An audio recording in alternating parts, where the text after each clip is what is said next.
There's a network of Anglican schools reaching from Butchulla country in the north in the Wide Bay to Combermary country south on the Gold Coast and west to Toowoomba and the lands of the Guyabul and Jarawir peoples.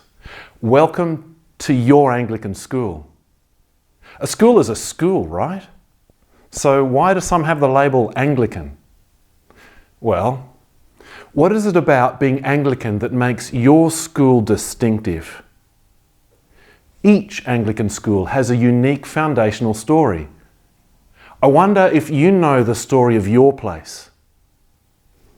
Some began because a local community of Christians, called a church community, saw a need to provide educational facilities for the young people in their area. Some schools were started by religious orders, like the Society of the Sacred Advent.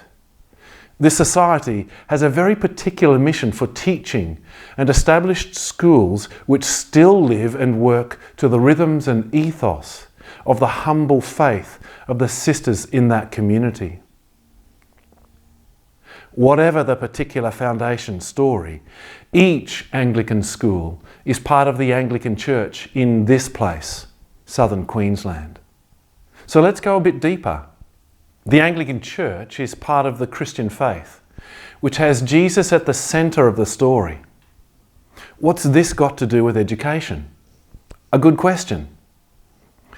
Jesus really connected with the people of his world and cared enough to draw them towards greater understanding of the nature of God, of the nature of the world and universe, the meaning of their scriptures and their own uniqueness as individuals.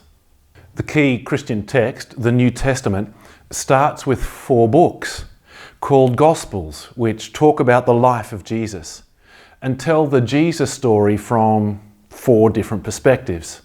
In all 4 Gospels, there are stories describing Jesus as a teacher, a learned person who took care to meet people where they were. Meet them in their despair, in their ordinariness, in their woundedness, their pride, their confusion. In all Jesus' teaching moments, we see radical care, rigorous inquiry, and a bottom line authenticity that served to model a life of humility, meaning, and sacred purpose. It's this example that has inspired the Anglican Church throughout the ages to encourage people to develop their unique gifts, to inquire, to create, to explore, to experiment. To illustrate this, let's check out a wonderfully complex story in the Gospel according to John, chapter 4. It takes place at a well, the source of water, and therefore life in the desert community. The disciples are off in town buying food. They've been on the road for a while and need to take a break. Jesus asks a Samaritan woman for a drink, and she asks him how he can approach her.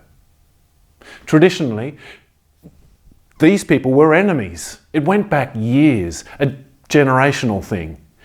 He then talks with this woman for a long time. She asks questions, he asks questions. They use metaphors about water and living water to describe the kind of life Jesus offers.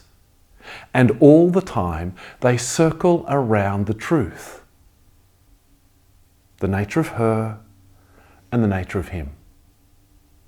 There is a boldness to the conversation and an honesty that reflects the mutual respect they must have had to engage in such a way. In the end, because of that woman's testimony to the people of her town, social barriers are redefined. People are open to Jesus the outsider and come to see him as the source of hope and transformation they've been waiting for. This is the theology of education that inspires the Anglican Church to invest energy in schools with mutual respect, a spirit of bold inquiry, and space to be authentic. people can learn the nature of themselves, develop their gifts, embrace community, and build up the common good. Generations of Anglican Christians have been inspired by the example and teaching of Jesus to provide educational opportunities for others. The English village church model, which we inherit, meant that the parish centre was pastorally responsible for the lives of the people within their area, whether they attended church or not.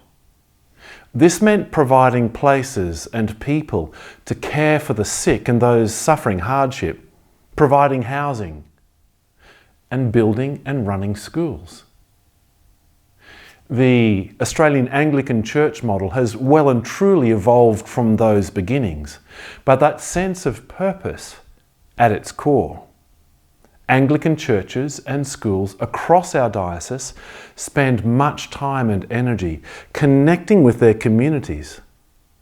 So keep an eye out when you're out and about in the suburbs or town, and you'll notice that Anglican parish churches are in the business of education on all sorts of levels. Some churches offer local English conversational classes, advocate to change attitudes about social issues, the climate, refugees, host refugee action groups, have Bible study and faith formation groups.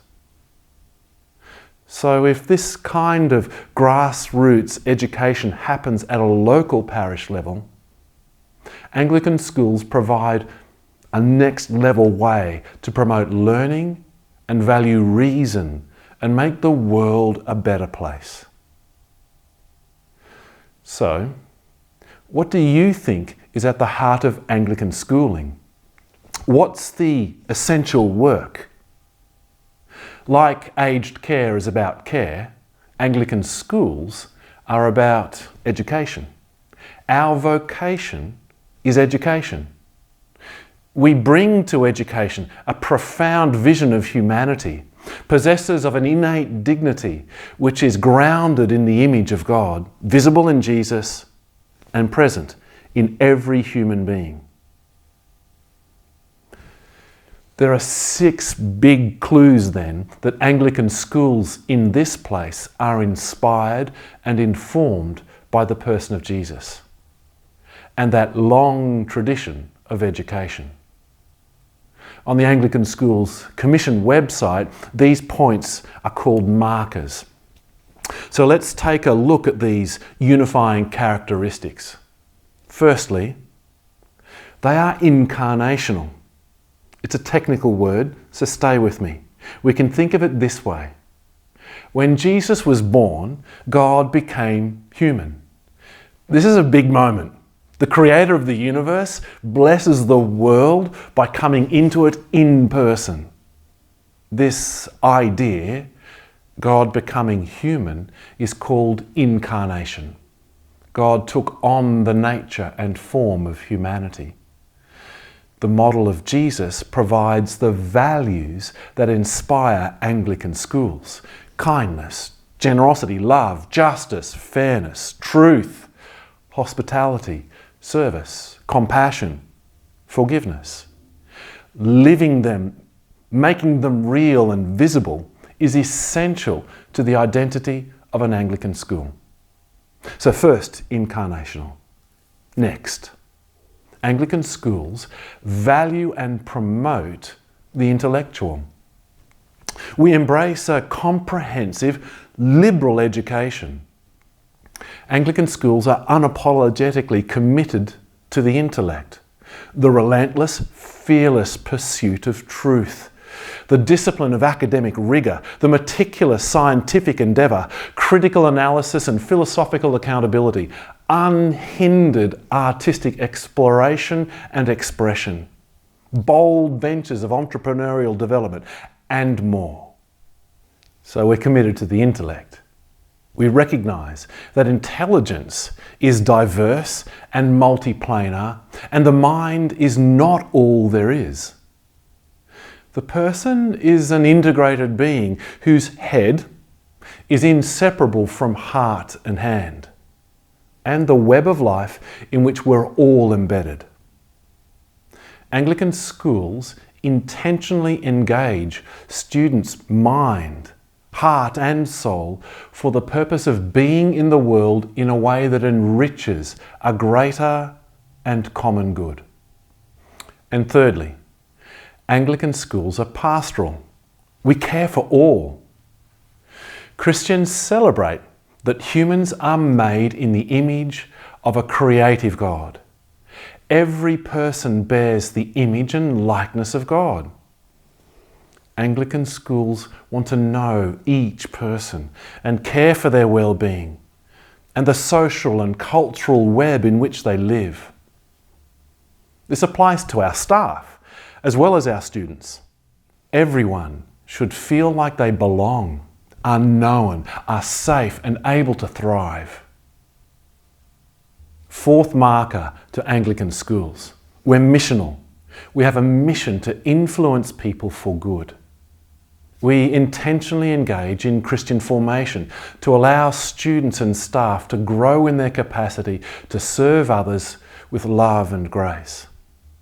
There's also a grand mission.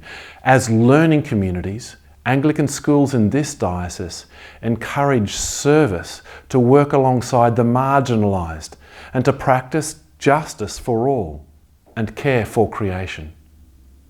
Jesus taught what it meant to be a neighbour, and we don't get to choose our neighbours, and our communities strive to model that compassion and commitment to others.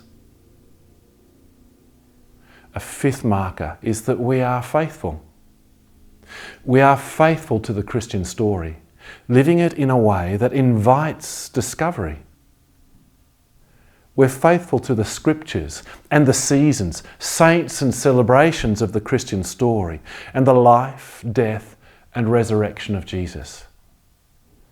We're faithful to a calendar and rhythm of spiritual awareness that runs under and outside the school timetable. This awareness is practiced through patterns of reflection, chapel, prayer, art, architecture, stillness, symbol, silence, festival, sacrament, storytelling, celebrations, blessing, and gratitude.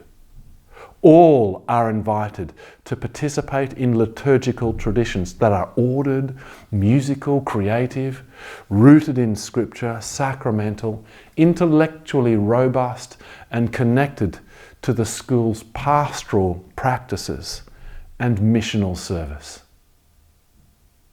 And finally, the sixth marker of Anglican schools is that we are hospitable. We invite and welcome all, and hospitality is given to every student, no matter the race, gender, sexuality, ideology, ability, disability, or religion, whatever. No one is excluded. The only precondition for membership in our schools is a willingness to respect others and to respect the Anglican ethos and the gospel, which is its source. Okay. Our schools each have their own rich character, story, history, and culture.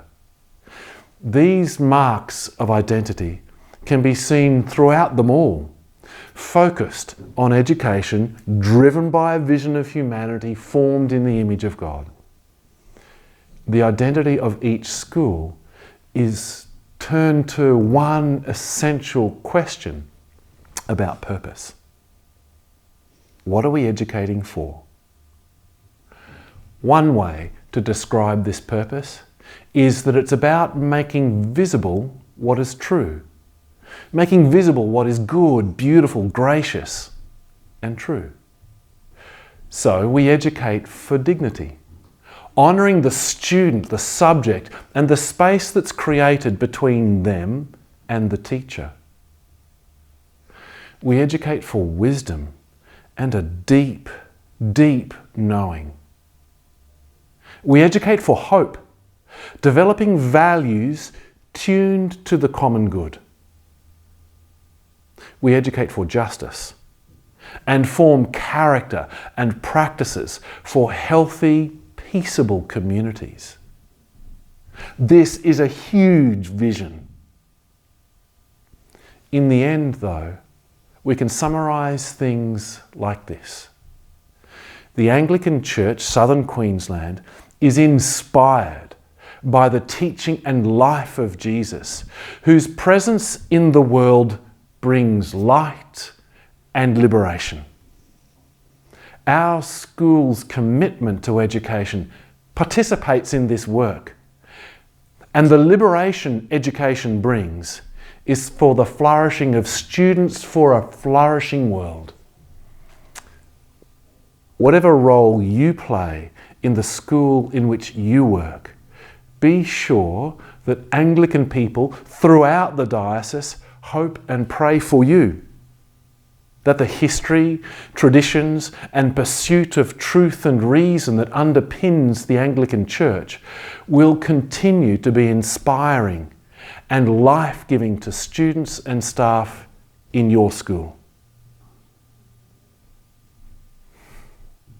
God be honoured in the grace and truth you grow into, the common good be increased by you, the light you share enlighten others, dignity and wisdom, hope and justice abound, and the earth be blessed.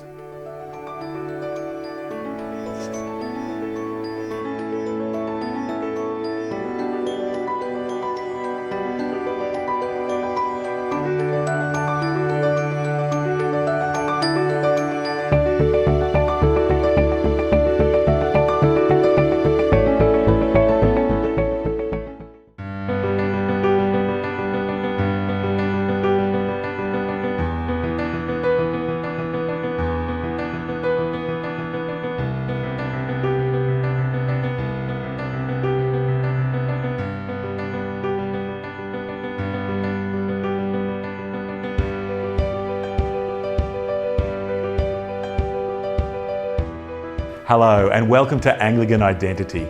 But what does Anglican mean? And we are a community called by God. It's about faith, about family. And with that comes all the beauty and the wonderful parts, but some of the messy parts as well. The scriptures are the most important source of our knowledge about Jesus. Without Jesus, there would be no Christianity and no Anglican Church. God gave us minds and expects us to use them. People from all walks of life celebrate together, join together and live together. Anglican comprehensiveness means that the Anglican Church is broad and makes space for many voices. We have bishops and parishes and it's clear and people feel held. The most important things that a bishop can do is to serve as a focus for unity. What does it mean for a national church to be autonomous? Thread Together is a charity that is involved in getting clothing out to people who are doing it tough. Baruna Farm is an urban farm project located in the grounds of St Francis College here in Milton. Looking after these people in this way is just mission in action. And I think it's also a reminder of who we are, and we are individuals with people, we are children of God.